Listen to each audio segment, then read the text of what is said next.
Jemaat yang Tuhan Yesus Kristus kasihi,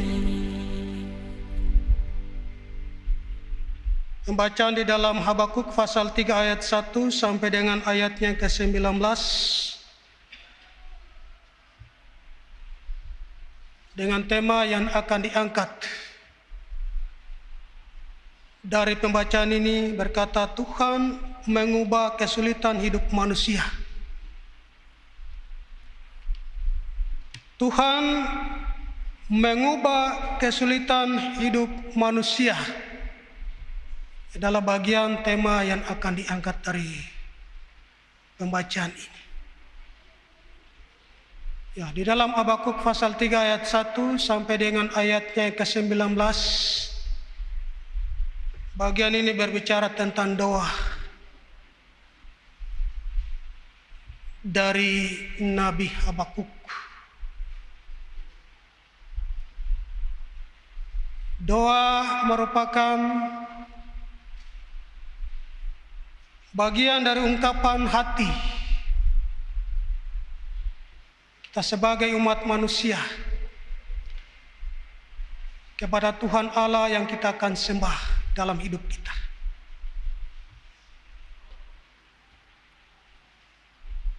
Mengapa seharusnya dalam kehidupan kita sebagai umat manusia kita harus berdoa pada Tuhan?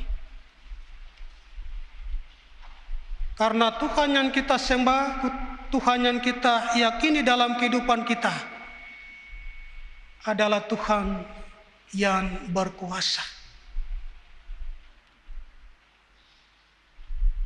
Karena Tuhan adalah Tuhan yang segala sumber berkat dan keselamatan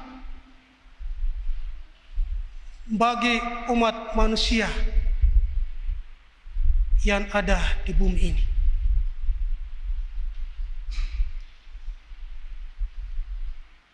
Doa di dalam kehidupan kita sebagai umat manusia, entah itu ada di dalam sukacita, senang, ya hidup sehat,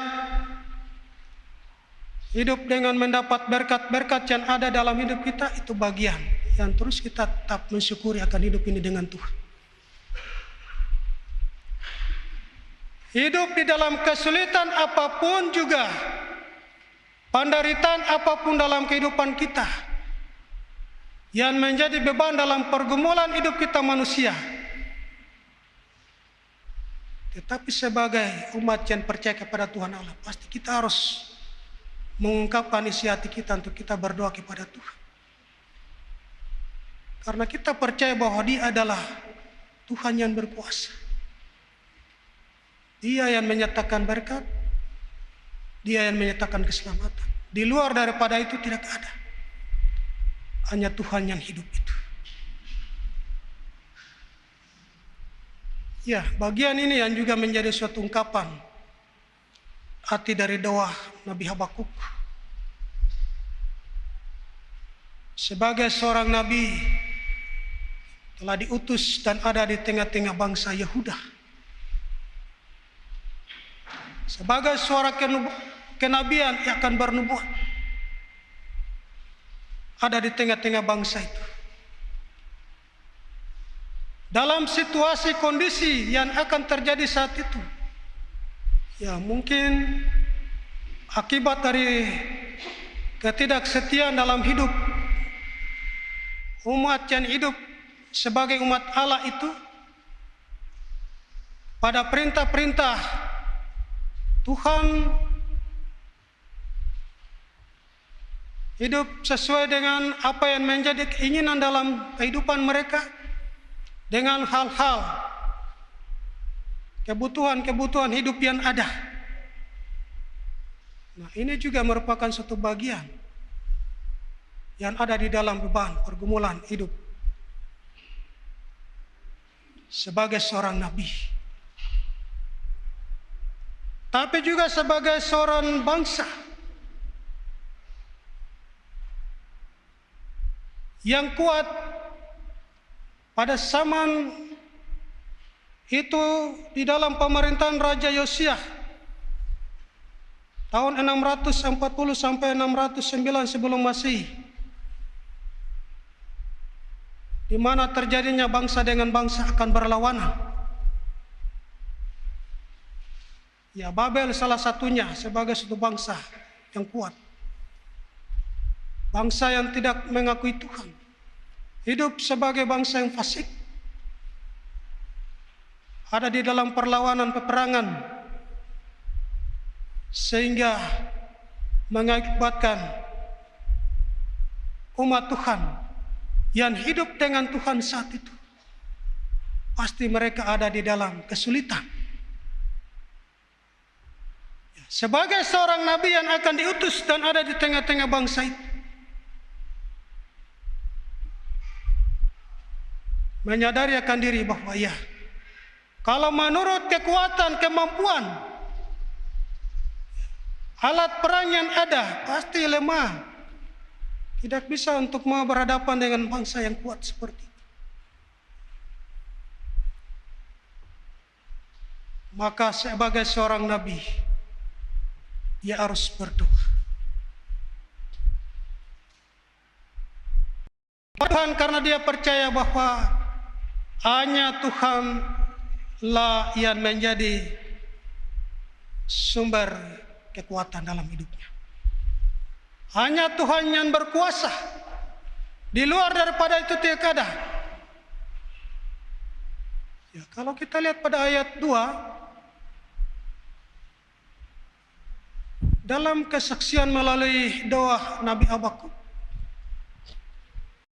dikatakan bahwa dia gentar.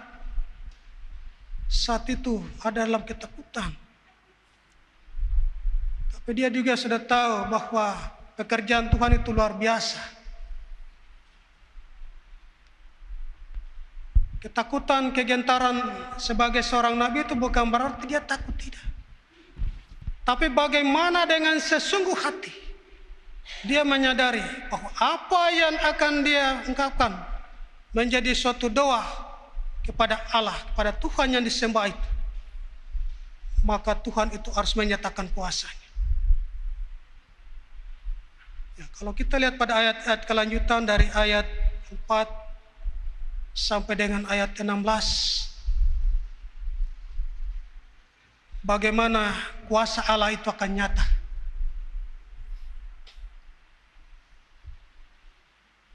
Allah menyatakan diri sebagai Allah yang cahaya, yang bersinar,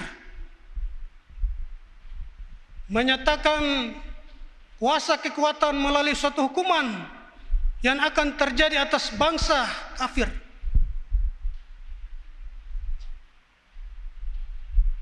Terjadilah penyakit sampar, demam. Allah juga akan bertindak lewat alam ciptaan yang ada. Bumi yang bergoyang. Ya, kalau terjadi gunung itu akan longsor. Gunung yang tinggi ya berbukit menjadi rata. Air yang banjir menjadi akibat sehingga bisa longsor yang hebat. Laut yang terjadi karena tsunami. Terjadi kelaparan dan lain-lain sebagainya. Ini menunjukkan bahwa kuasa Allah akan nyata. Dan Allah menyatakan kuasa untuk bagaimana menyatakan keselamatan bagi umat yang hidup di dalam Tuhan. Allah akan berperan untuk melawan bangsa kafir.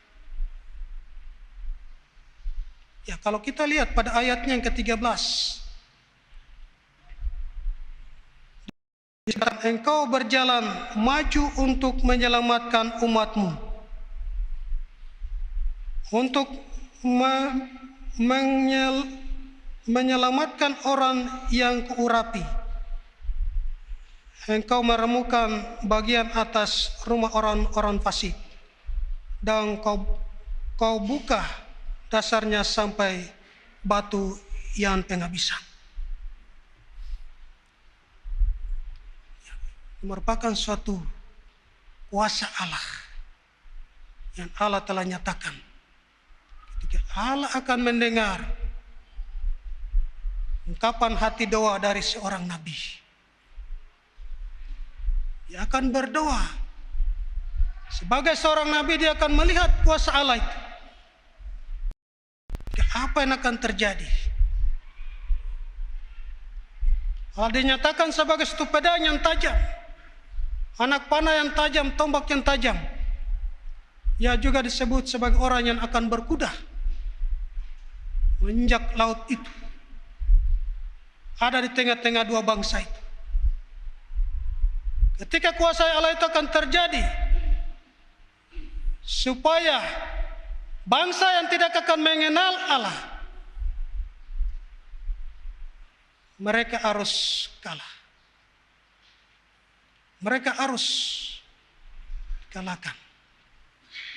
Dan bangsa yang mengenal Allah seperti bangsa Yahuda, Nabi mengatakan bahwa dengan kuasa Allah itu merupakan suatu tindakan hukuman itu.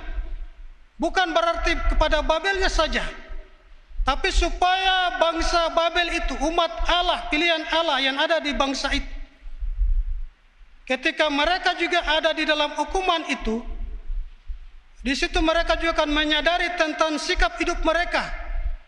Kalau kami ini sudah tidak hidup baik, tidak hidup benar, tidak mentaati perintah-perintah daripada suara-suara kenabian itu, maka hari ini kami juga harus mengubah hidupnya untuk menjadi orang yang hidup taat dan takut kepada Tuhan.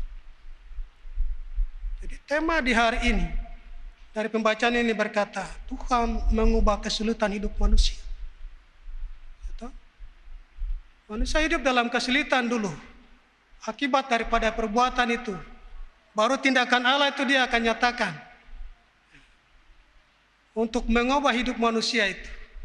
Baru manusia sadar, oh ya, saya ada buat kesalahan di sini.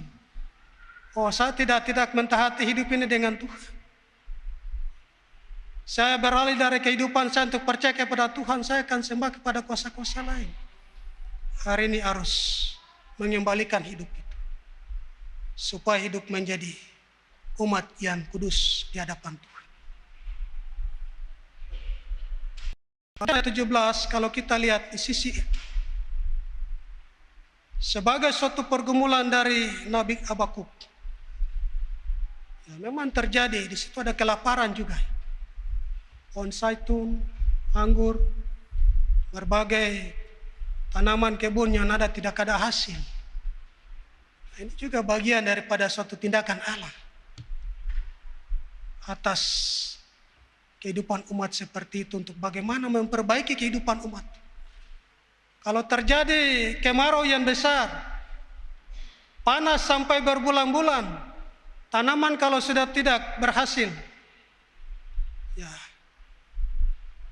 itu juga bagian daripada tindakan Allah, hukuman Tuhan, karena akibat daripada perbuatan manusia yang tidak setia kepada Tuhan. Tapi dari tindakan Allah itu, sebagai seorang nabi, dia terus akan dikuatkan, dia berdoa supaya tangan kasih Allah itu tetap akan menyertai umatnya. Akhirnya di dalam ayat 18 dan ayat 19, walaupun ada di dalam kesulitan, ada di dalam berbagai-bagai tantangan persoalan seperti itu, tapi bagi seorang nabi, dia tetap mengungkapkan hati untuk mengucap syukur kepada Tuhan. Dia mengungkapkan hidupnya dengan Tuhan, dia percaya bahwa Tuhan adalah kekuatannya.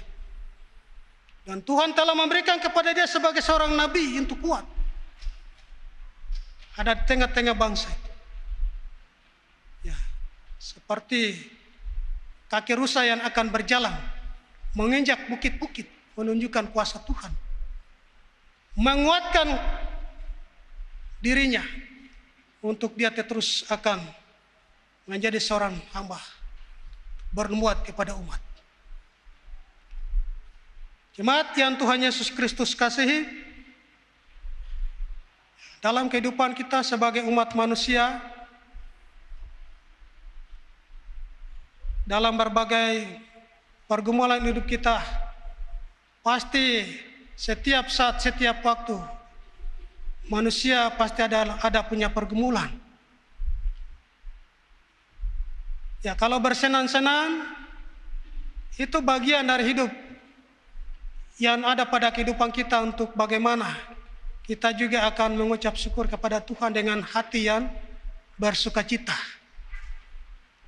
Dan itu juga kembali kepada kesadaran hidup kita sebagai orang-orang yang percaya kepada Tuhan, bahwa ketika kita ada di dalam kebahagiaan hidup karena berkat yang kita akan peroleh, nah, itu berarti hubungan hidup ini kita dengan Tuhan itu menjadi suatu bagian hidup yang baik, nyata, menunjukkan kasih setia hidup kita dengan Tuhan. Dan itu juga bagian dalam kehidupan kita, bukan berarti sudah dapat berkat seperti ini jadi mengabaikan hidup ini untuk tidak selalu mengucap syukur kepada Tuhan, untuk berdoa. Tidak. Sebab kalau kita akan mengandalkan kekuatan diri kita dalam hidup ini, pasti sia-sia juga. Kalau mengandalkan Tuhan dalam kehidupan kita, maka kuasa Tuhan itu juga akan disertai. Di dalam kesulitan yang kita pun akan hadapi dalam hidup. Contoh kecil saja, kalau sakit. Ya, ketika kita sakit, ada di dalam penderitaan, marilah kita terus mengungkapkan hidup ini dengan Tuhan. Ketika kita akan mengalami kesulitan apapun, tidak dapat pekerjaan kah, atau pekerjaan kita kerja tapi tidak ada hasil, ya, marilah kita tetap harus mengungkapkan hati kita untuk berdoa kepada Tuhan. Mengungkapkan isi hati kita sebagai orang-orang yang beriman. Berdoa dengan sungguh-sungguh. Nabi Habakuk bilang, gentar dan takut. Gentar dan takut di sini bukan berarti dia takut, tidak. Sebagai seorang nabi gentar. Tapi di dalam doa itu dia menyatakan bahwa harus kuasa Tuhan itu akan terjadi. Sehingga semua itu akan terjadi. Ya. Berkat keselamatan itu harus terjadi. Dan kutuk itu juga akan terjadi bagi orang-orang yang hidup dan tidak percaya kepada Tuhan. Tinggal beberapa minggu ke depan kita sudah ada di dalam perayaan hari HUT GKI di tanah Papua. Ini juga merupakan suatu kuasa Tuhan. Kalau Injil masuk di tanah Papua pada tanggal 5 Februari 1855, Otto dan Gessler ketika ada di Pantai Mansinam berlutut dan berdoa. Itu juga bagian daripada ungkapan doa untuk orang-orang Papua. Dari kuasa kegelapan itu menjadi orang-orang yang hidup dalam terang kasih Tuhan. Berdirinya Gereja Kristen Injil Tanah Papua. Ini juga merupakan suatu ungkapan kuasa Tuhan. Dari kuasa Tuhan untuk mengubah hidup sebagai orang-orang. Untuk bagaimana kita menyatakan kasih Allah itu dalam kehidupan kita. Tapi yang nyata dalam hidup kita tidak. Ya, masih ada persoalan-persoalan yang akan terjadi dengan berbagai cara. Nah, itu adalah bagian dari hidup. Israel dengan bangsa Filistin sekarang hari ini juga akan menjadi permusuhan. Nah, ini tinggal menunggu anugerah Tuhan. Jadi, kehidupan kita sebagai umat Tuhan yang percaya kepada Tuhan. Tidak ada kekuatan yang ampuh untuk melawan semua itu.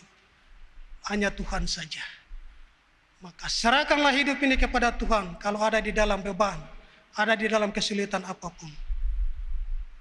Hanya melalui doa dengan sesungguhnya, maka berkat dan keselamatan Tuhan itu akan terjadi. Damai dan sukacita itu akan ada dalam kehidupan kita sebagai umat manusia. Tuhan Yesus memberkati kita dengan firman di hari ini. Amin.